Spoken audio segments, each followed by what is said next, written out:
Bueno, pues vamos a comenzar. Anclamos aquí y una gran bendición, el mensaje del miércoles pasado. Dios me bendijo grandemente, como cada día. Eh, Me permite el Señor con la palabra del miércoles pasado que era eh, orientar a nuestra familia en específico, nuestros niños, con las palabras de Dios en específico, poder direccionarlos, como dice ese salmo, que sea en nuestra vida, nuestros hijos como esa aljaba en la mano de Dios, y nosotros poder direccionar a nuestros hijos como una flecha hacia un blanco, soltarlos. Y de esta manera, esta herencia que es de Dios, que nos ha dado a nuestros hijos, poderlos direccionar a través de su palabra, y a través de nuestra vida, buscando el ejemplo nosotros de Cristo, y que ellos puedan tomar ese ejemplo en los padres. Fue de gran bendición para mi vida. Entonces, en esa misma temática, mis hermanos, este, pues bueno, hoy yo tengo algo que compartirles, esperando que el Señor hable en nuestros corazones. Siempre habla el Señor. Y, y el consejo de la palabra es: si oyeres hoy su voz, no endurezcáis vuestros corazones. Si oímos su voz, no endurezcamos nuestros corazones. Esto es, atendamos el consejo de Dios, echemos a obra lo que dice su palabra y lo que nos dicen nuestros pastores, nuestros líderes. ¿Por qué? Porque allí hay bendición de parte de Dios. Y bueno, he estado estudiando mucho el tema de Génesis, el tema del pacto, algo de lo que se compartió el martes pasado, fue algo acerca del pacto que Dios hizo con Abraham. Y es algo de lo que vamos a hablar hoy. Creo yo que es breve y espero que así sea. Em, Voy a ver mis apuntes, mis apuntes en mi celular. Sabemos que en la Escritura, en la Biblia, hay muchos mandamientos. Conocemos el decálogo de los 10 mandamientos. Sin embargo, la misma Escritura trae más ordenanzas. Hay un total de 613 ordenanzas en la Escritura. eh, Ordenanzas que están para regir lo que fue la nación de los hebreos, estos los judíos, que al día de hoy ellos están guardando en el entendimiento que Dios les ha dado a ellos. Ellos no solamente se han basado en este libro que ellos llaman como la Torá. Cuando ellos hablan de la Torá, significan los 5 primeros libros, donde está la ley, están las ordenanzas, de todas las cosas que el Señor hizo con este pueblo desde que los sacó hasta que los llevó a entrar a la tierra prometida, ¿no? Hasta que les entregó reyes. Entonces, aquí, en este punto de los 613 mandamientos, a los cuales esta nación fue llamada a guardar, a cumplir, y que en ella estaría la justicia de Dios, sabemos nosotros como cristianos, como seguidores del Mesías, del Cristo, de Yeshua, de Jesús, que la nación de Israel falló en este cumplimiento de estos mandamientos, que ellos fallaron, y fue así como tuvo que venir, cumplirse como estaba escrito, que el Hijo de Dios, que el Mesías, vendría para traer una redención, aunque ellos no lo han visto así. Ellos esperan a un Mesías que va a ser como un David, que va a traer un gobierno poderoso y que ese gobierno va a traer paz. Sabemos o hemos escuchado que ellos esperaban alguien que los librara en ese tiempo de los que estaban oprimiendo a Israel, a la nación de Israel. Esto es Roma. Ellos esperaban a un Mesías eh, bélico, político, que trajera un movimiento donde se levantaran y ellos pudieran liberarse de esas ataduras de sometimiento y traer paz sobre su nación y un gobierno poderoso. Ese es uno de los motivos por los cuales entendemos que Jesús no cumplía para ellos las profecías bíblicas a como ellos lo estaban esperando al Mesías y lo siguen esperando, ¿verdad? Entonces, estos 613 mandamientos, lo hermoso de esto es que la misma escritura en el libro de Mateo nos enseña que Jesús no vino a abrogar la ley, sino que vino a dar cumplimiento a ella. Y lo hermoso de esto es de que Jesús la cumplió y que en él, tú y yo, hemos cumplido o estamos cumpliendo o hemos sido hallados en la justicia de Dios, no por cumplir estos mandamientos, sino por cumplir nosotros de poner nuestra fe en este Cristo, en Jesús, quien se proclama como Hijo de Dios. Y en él tú y yo somos hallados justos delante de Dios como aquellos que cumplen la ley del Señor. Estos 613 mandamientos o estos 10 mandamientos en tema de decálogo. Entonces, ¿a dónde yo quiero llegar con todo esto? Como yo les decía, la misma Biblia nos enseña que hay bendiciones de la obediencia. Nos enseña la escritura que hay gran bendición en la obediencia. Dice, y todas estas bendiciones te seguirán y oyeres la voz de Jehová Dios, ¿no? Bendito serás.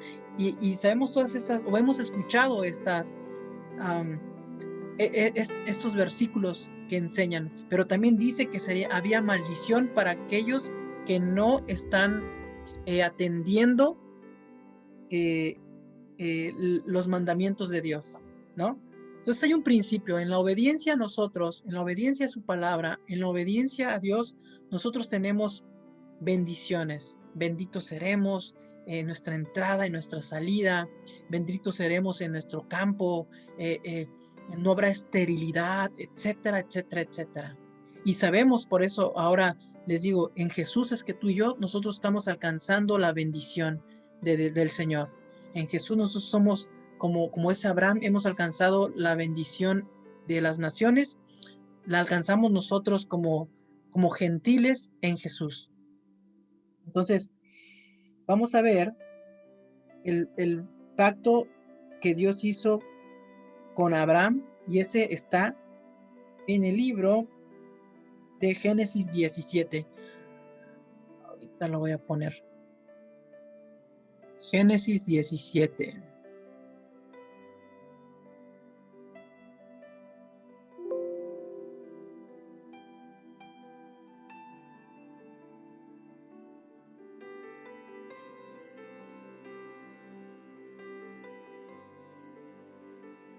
Génesis 17.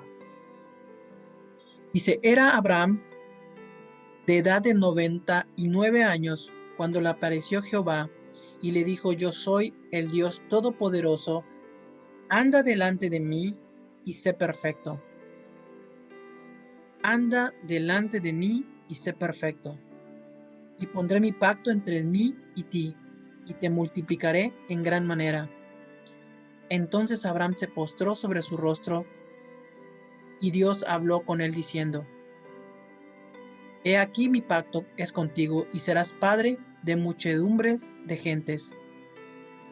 Y no se llamará más tu nombre Abraham, sino que será tu nombre Abraham, porque te he puesto por padre de muchedumbre de gentes, y te multiplicaré en gran manera, y haré naciones de ti, y reyes saldrán de ti. Y estableceré mi pacto entre mí y ti, y tu descendencia después de ti en tus generaciones, por pacto perpetuo para ser tu Dios, y el de tu descendencia después de ti. Y vámonos al pacto para que todos sabemos el pacto, ¿no? El 17:10 dice, este es mi pacto que guardaréis entre mí y vosotros y tu descendencia después de ti, Dice, será circuncidado todo varón de entre vosotros. Circuncidaréis pues la carne de vuestro prepucio y será por señal del pacto entre mí y vosotros. Bueno, ahí detengo un poco esto y vemos que Dios se presenta a Abraham y le dice, anda delante de mí y sé perfecto. Y le dice el pacto que tiene para él, de lo que sería la señal del pacto, más bien sería la circuncisión de todo varón en Israel. Y luego enseña que de 8 años tendría que ser todo niño nacido. Y hay muchas cosas que enseñan por qué en el día 8, lo dije 8 años, perdón, de 8 días de nacido, por qué en el día 8. Hay muchas cosas que nos enseñan por qué en el día 8. Como que en ese día es cuando la vitamina K, etcétera, etcétera, hace que haya una coagulación y que haya menos sangrado y todo está relacionado de manera muy bonita en el tema de esto, ¿no? Es algo, un acto tremendo, porque pobre bebé, imagínate. Pero, o sea, todo dentro de la situación está al día de hoy científicamente comprobado, que es cuando el niño alcanza eh, la etapa donde mayor coagulación tiene su cuerpo y también puede o causa menos sangrado y se recuperan mucho más rápido que después de esas etapas, ¿no? Imagínate, Abraham en la edad de 99 años, su hijo de 13 años, con un pedernal, o sea, con una piedra filosa cortándose allí y luego cortándole a todos. Eso es algo muy diferente a nuestros tiempos. Dice la escritura incluso que en el día 3 es donde están los peores dolores, ¿no? De lo que era tener el pacto, de la señal del pacto con Dios, ¿no? Donde dice que le daría una descendencia y en él, de él saldrían reyes y todo esto. Entonces hay una promesa en Abraham de que Dios estaría con él y le bendeciría. Entonces, lo que vamos a ver de esto es, nosotros hoy en día, como cristianos, sabemos que no tenemos que tener esta señal como tal, ¿cierto? O sea, la señal del pacto, que es la circuncisión, no la tenemos que tener como tal, en lo físico, en la carne. Sin embargo, sabemos que la Escritura nos habla que hay una circuncisión que dice que no es hecha por mano, que no es hecha por hombre, sino es la circuncisión que trae el Señor sobre nuestros corazones, donde va a quitar la carne de nuestra vida, la humanidad de nosotros, la lujuria de nosotros, las cosas que a nosotros eh, nos caracterizan con aquel hombre que no atiende a Dios, que no obedece a Dios, que se aparta de Dios. Y cuando se corta ese prepucio de tu corazón, esto es la carne de tu vida, entonces estás íntimamente delante de Dios al descubierto. Y es donde Dios trae el pacto con ese corazón descubierto. Ese corazón que decide quitar de sí las actitudes, las acciones, los pensamientos, etcétera, etcétera, que nos apartan de Dios, que nos hacen miserables si quisiéramos estar delante de Dios, porque no somos dignos. Entonces, hay una parte que en Timoteo que me gusta mucho y me viene a la mente, recuerdo mucho este versículo que dice que el sello de Dios, el fundamento de Dios, dice, el fundamento de Dios es este: apártese de iniquidad todo aquel que invoca el nombre del Señor. El fundamento de Dios está firme y es este: apártese de iniquidad todo aquel que invoca el nombre del Señor. Entonces, hoy en día, nosotros que estamos caminando en Dios, tenemos un pacto que no es visible, como la circuncisión en el judío no es visible, No anda mostrando su... No es visible, ¿verdad? Pero es algo íntimo que Él tiene desde que nace hoy día, ¿no? Pero nosotros, en nuestro corazón, es algo que quizás no es visible, pero que sí es íntimo entre Dios y nosotros, y que Dios conoce, y es nuestro corazón. Y Dios nos lleva a una circuncisión en nuestro corazón para estar delante de Dios en esa comunión de pureza. Y tú y yo, hombre, tenemos ese llamado. Apártate de iniquidad. Tú y yo que invocamos el nombre del Señor. Porque esa es una de las características con quien el Señor hoy tiene la señal de su pacto. ¿Cuál es la señal de un cristiano, de un judío en lo espiritual? Porque como dice Romanos, porque uno no es judío en lo exterior, en las obras de guardar Shabbat y todo esto nada más, sino que lo es en el interior, de donde un corazón y una vida desde dentro produce el guardar los mandatos de Dios. No los 613, pero sí guardar lo que el Espíritu de Dios nos lleva a guardar, que es lo que tú y yo conocemos como el fruto del Espíritu, ¿no? Eh, pero ¿cuál es la característica tuya y mía y de los creyentes? Debe de ser, es precisamente esta, un corazón que está circuncidado, que viene siendo como una vida que ha nacido de nuevo, una vida que ha nacido de nuevo en Dios, ¿no? Como dice la Escritura, de modo que el que está en Cristo, nueva criatura es, las cosas viejas han pasado, he aquí, todas son hechas nuevas. Entonces, el sello de Dios en la vida de los creyentes a la manera de Abraham son aquellos que han circuncidado su corazón, que Dios ha circuncidado su corazón y que ahora las obras de nosotros son de justicia en Él, en Jesús, de la fe en Él que nos lleva a transformar nuestra vida y a caminar en Él. Vamos a ver lo que sigue. Hasta ahorita es, número uno, el pacto de Dios que dio Abraham con el tema de la circuncisión y que hoy tú y yo tenemos ese pacto en nuestra vida mediante la circuncisión de nuestra carne. ¿Quién la hace esa? La hace Dios. Pero ¿cómo se hace efectiva? Se hace efectiva a través de la obediencia. ¿Y cómo llega esa obediencia?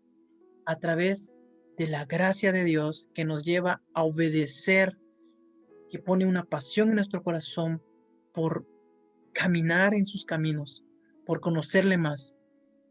El Salmo 1 es una característica del hombre de Dios. El Salmo 1 es una característica del hombre de Dios que tiene un corazón circuncidado. Característica del hombre de Dios que tiene un corazón circuncidado. ¿Cómo dice el Salmo 1? Bienaventurado el varón que no anduvo en consejos de malos, ni en silla de escarnecedor se ha sentado, sino que en la ley del Señor está su delicia y en ella medita de día y de noche. O sea, tu delicia cuando es estar en la presencia de Dios, cuando es estar en la Torá de Dios, y en ella hay una delicia, y en ella hay un meditar, como platicábamos el miércoles pasado, meditemos en la palabra, ejerzamos esa palabra a través de nuestra boca, y sobre todo, vivamos para ella, vivamos para Dios. Como dice la promesa de ese corazón renovado, de ese corazón circuncidado, dice que será como árbol plantado junto a corrientes de aguas que da su fruto en su tiempo y su hoja no cae. Y todo lo que hace será, ¿qué? Prosperado, prosperado. Prosperado no nada más en lo natural, esto es en tu trabajo, esto es en tus relaciones, sino que habrá una plenitud en tu alma con Dios. Estarás con la paz de Dios. con la tranquilidad de Dios. En los momentos difíciles, tú y yo tendremos esa confianza en el eterno, en el verdadero. ¿Por qué? Porque el Señor cumple sus promesas. Como veíamos el martes pasado, como a la edad de 99 años, cuando Abraham en su carne había buscado tener la promesa de Dios de tener un hijo, este era Ismael, y se había encariñado con Ismael y había soñado y había visionado en Ismael, que representaba la obra de su carne, buscando ayudar a Dios en esa promesa que le dio cuando lo sacó de Ur de Caldeos. Dios se presenta a él y le dice: anda delante de mí porque soy todopoderoso y sé perfecto. Y le dice: por ese tiempo, de aquí a un año, vendré y Sara tendrá a un hijo, y en Isaac será llamada descendencia. En donde Dios trajo la promesa, en donde él no podía. Él en su carne no podía obrar lo bueno, no podía obrar la justicia de Dios, sino que fue en la promesa de Dios del pacto. Porque yo lo que les comentaba es que Abraham recibió la promesa de Dios después de la circuncisión. Se circuncidó y después de ahí, a un año, Sara dio a luz a Isaac. Es necesario que en nuestras vidas haya una circuncisión para que la promesa del Padre, la promesa de Dios en nuestra vida se vaya cumpliendo. Y allí vayamos nosotros caminando en esa promesa del Señor. Entonces, la característica de un hombre que está viviendo en el pacto con Dios es un corazón circuncidado, un corazón rendido a Dios. Y a lo que Dios nos está llamando, mis hermanos, es a la obediencia, como todos lo sabemos, ¿no? Pero vemos cómo cómo suele pasar que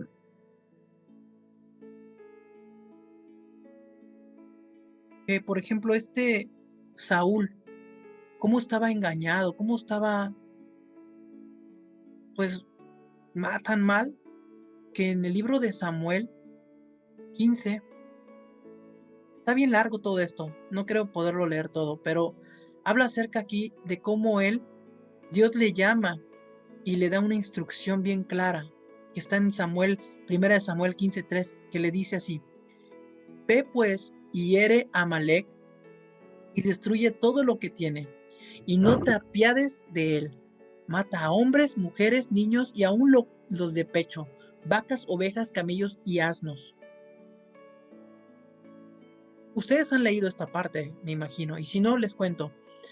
Este juicio que trae Dios es porque previamente en el libro de Éxodo está escrito que después de que Dios, a través de Moisés, hace que fluya agua de una roca, inmediatamente después de ese suceso, en el Éxodo, los amalecitas atacan a Israel y atacan a los ancianos, a los niños, a los débiles. Y entonces es cuando se arma esta batalla en defensa de los israelitas.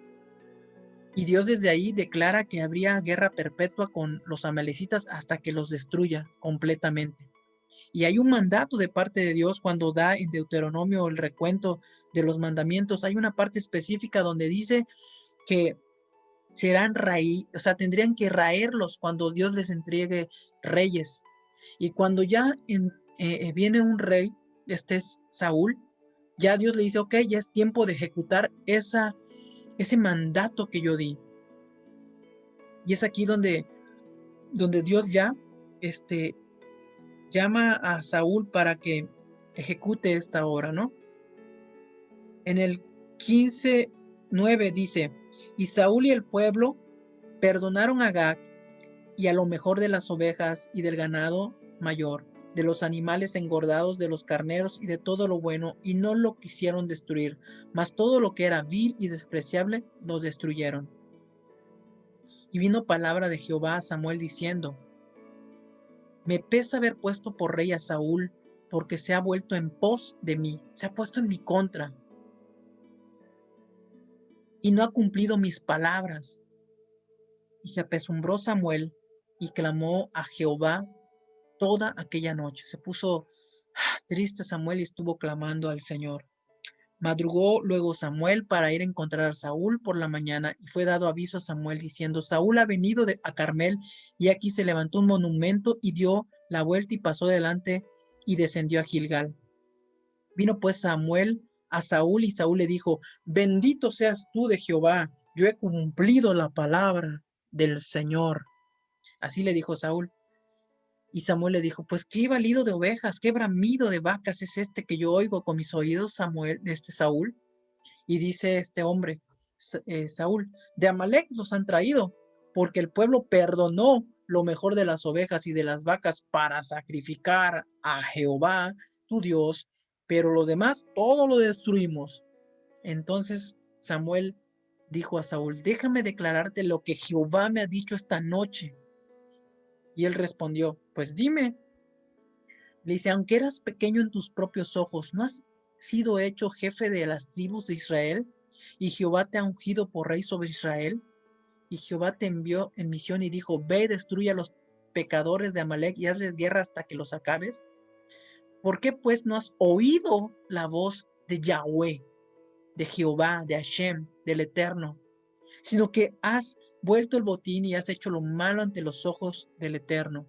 Y Saúl respondió a Samuel, antes bien he obedecido la voz del Eterno y fui a la misión de Dios a la que él me envió y he traído a Agag, rey de Amalek, y he destruido a los amalecitas.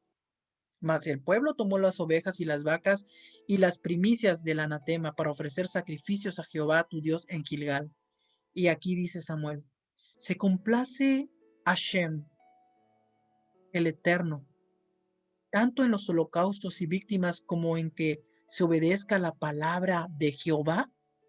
Ciertamente el obedecer es mejor que los sacrificios y el prestar atención que la grosura de los carneros. Porque como pecado de adivinación es la revelación y como ídolos e idolatría la obstinación, por cuanto tú desechaste la palabra de Hashem, de Jehová, de Yahweh, Él también te ha desechado para que no seas rey sobre Israel. Les digo, esta parte está apasionante, tendrían que leerla completamente, termina hasta el 35. Pero aquí podemos ver cómo este hombre estaba engañado, porque él en su carne pensaba que estaba obrando bien delante de Dios, pero no estaba atendiendo de manera perfecta, de manera completa, lo que el Señor le estaba demandando.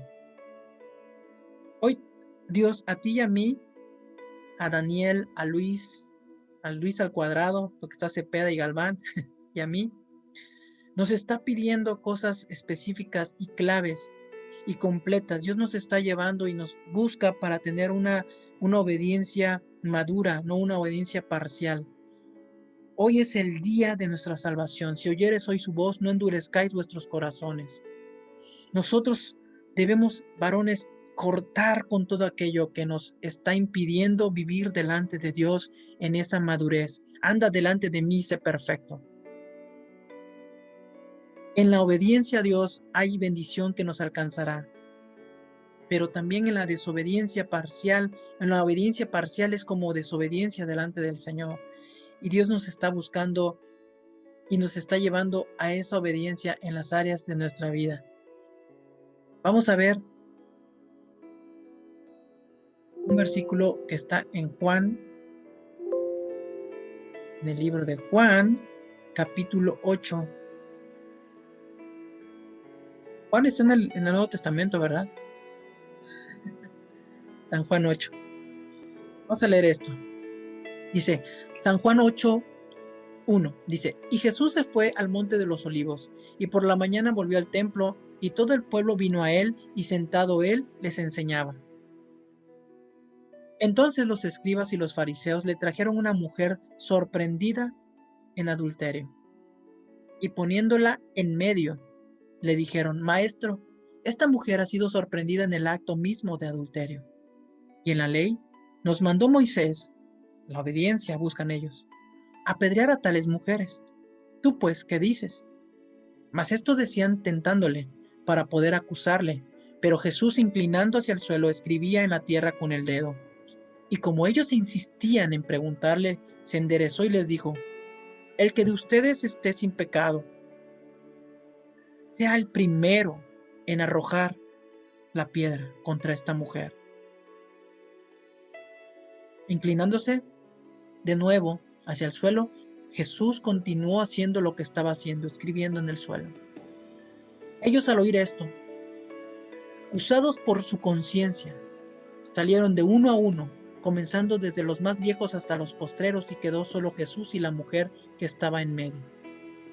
Podemos ver acá cómo Jesús apeló al Espíritu Santo, a la presencia de Dios en esta situación, donde la ley decía que una persona hallada en el acto de adulterio debería ser apedreada hasta morir. Y ellos fueron ante Jesús para ver qué iba a hacer, si iba a hacer que se rompiera la ley, que no obedeciera la ley por lo que él decía como rabí. Y Jesús dijo: ¿qué dice? O sea, ¿qué dice la ley? O sea, sí, ¿qué dice? Que la apedreen. Ok, dijo: está bien. El juicio que ustedes están haciendo es un juicio que le corresponde al Eterno. Pero aquí el Espíritu Santo les lleva a Jesús, Jesús Dios declara que cualquiera de ellos que fuera libre de pecado, que fueran los primeros en ejercer justicia. El Espíritu Santo baja, redarguye el corazón de cada uno de esos hombres, escribas y fariseos, que se creían justos delante de Dios por lo que ellos guardaban, el Shabbat, guardaban las fiestas, las lunas, eran circuncidados, etc. Pero no estaban circuncidados en su corazón, no vivían la Torah, no vivían la palabra de Dios, no vivían la vida de Jesús. Jesús es el verbo, Jesús es la palabra, y Jesús los reprendió muchas veces porque ellos juzgaban no con justo juicio. Ellos juzgaban en la carne, en un corazón no circuncidado, queriendo agradar a Dios, pero no dejando de ver la vida de Dios en lo que era la misericordia, el amor. Entonces aquí Jesús les declara a ellos que el que estuviera libre de pecado, que fuera el primero en arrojarla. Y ella, la mujer, aceptaba su condición, estaba en el suelo, no levantó su cara ni nada. Ella estaba ahí, no pidió misericordia, nada, porque conocía la ley de alguna manera, y sabía que su juicio era la muerte apedreada. Enderezándose Jesús, y no viendo a nadie sino a la mujer, le dijo: mujer, ¿dónde están los que te acusaban? ¿Ninguno te condenó? Ella levantó sus miradas, volteó a ver y dijo: ninguno, Señor. Pero ella no se paró y corrió, se quedó esperando que un verdadero justo la apedreara. Entonces Jesús le dijo: ni yo te condeno, vete, vete y no peques más. Esta mujer representa a la iglesia, representa a ti y a mí. Lo que tú y yo, hombre de Dios, necesitamos es irnos y no pecar más. Qué difícil. Pero Dios nos ha dado una oportunidad para dejar nuestra vida incircuncisa. Como decía David, estos incircuncisos de corazón, estos que no atienden y no creen en el Dios verdadero. Tú y yo, hombre, tenemos un llamado a ser circuncisos en el corazón, a recibir a Jesús, a vivir para Él, pero tenemos que vivir con el sello del pacto de Dios en nuestra vida, que es la obediencia a su palabra, y vivir como ese Salmo 1. Bienaventurados, porque nos gozamos en su palabra y vivimos en ella. Entonces, hombre de Dios, lo que te digo es que Dios nos ha perdonado nuestros pecados, y ahora tenemos que hacer como esa mujer adúltera, venir delante del Señor, entregarnos